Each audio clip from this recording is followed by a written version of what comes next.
Hi there, so welcome to part 3, and now we're looking at the kyanite. So if you didn't choose the apatite or the clear quartz, which is part 1 and part 2, then this is part 3, and this one's for you with the kyanite. And we associated that deck today with the Light Seers Tarot, another deck that I'm beginning to become so fond of. I just love the imagery on it.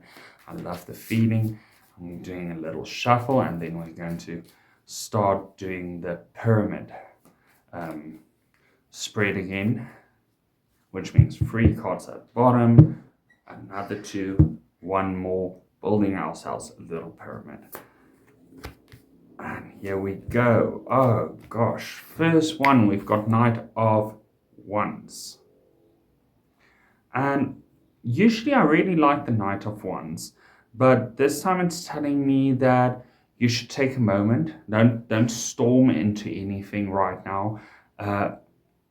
Don't storm out of anything right now. That's actually more what I'm getting here. Don't storm out of anything right now. Whatever situation you are in, you haven't gotten quite closure yet on this. Stand your ground. Do not flee. What I'm getting here is do not flee. Do not run away. You've run away from a lot of situations before in your life. And this is not one of them. You need to stand your ground. That's probably the main message here. And then we've got the Tower.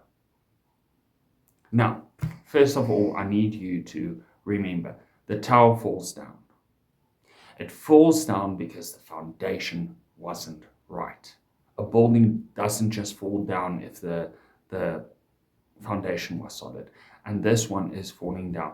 Half of it I can see is from external forces, yes. But it was meant to fall down in any case, because you know what, that foundation was cracked. It wasn't built using the correct zones. It was doomed from the get-go. Now, in saying this, I know that it feels like your life's just kind of falling apart completely right now. I get that.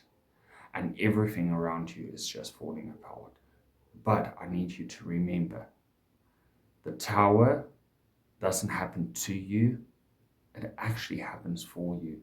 It's cleaning the slate for you. It's saying, here it is. Here, start over. Do it properly. Make the correct decisions this time around. You've learned. You know what not to do. We're giving you a second chance. And that's what you're getting here. You weren't happy with that tower in any case. Maybe at the beginning while you were building it. But when you were finished, you were like, I don't necessarily like this. It's not me. This isn't the way that I wanted it to look. You know what? That's what's been manifested. So now it's been broken down for you so that you've got a chance to start over and do it your way and do it the correct way. Bring us to the Two of Swords. With all of this going on, you do have a big decision to make. You need to decide, is it left, is it right?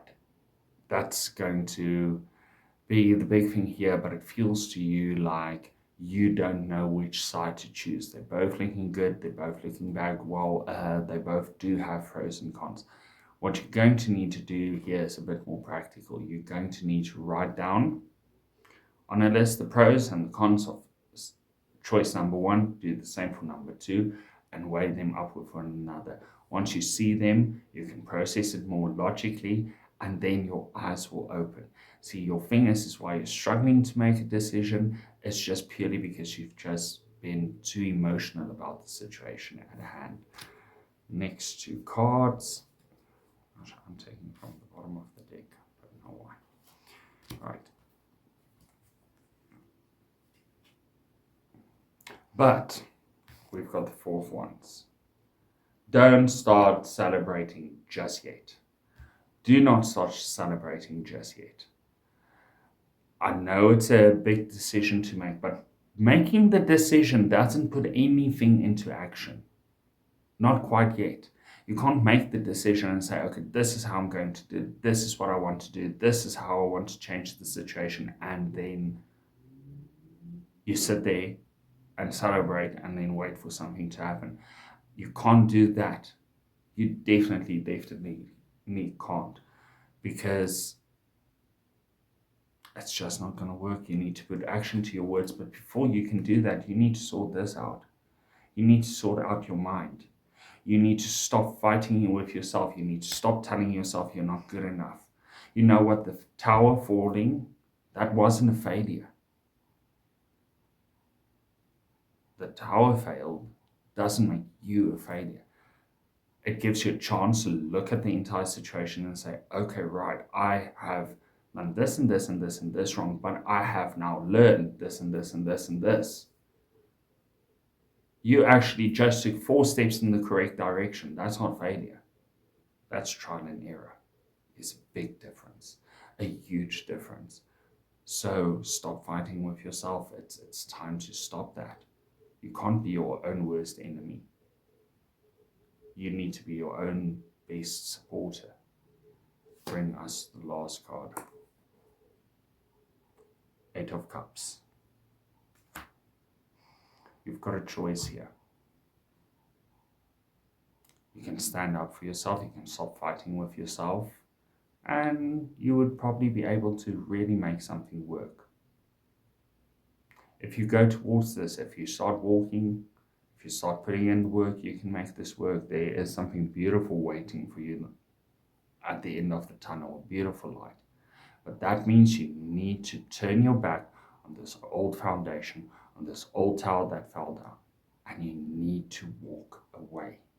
And that's going to be difficult, but you need to walk away.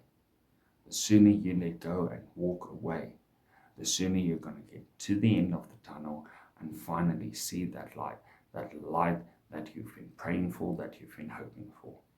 So I hope you had a lovely, lovely, lovely reading and a lovely day. And I hope you've got a lovely week ahead of you where only magical things will happen and that nothing negative can touch you. Have a lovely day further. Bye.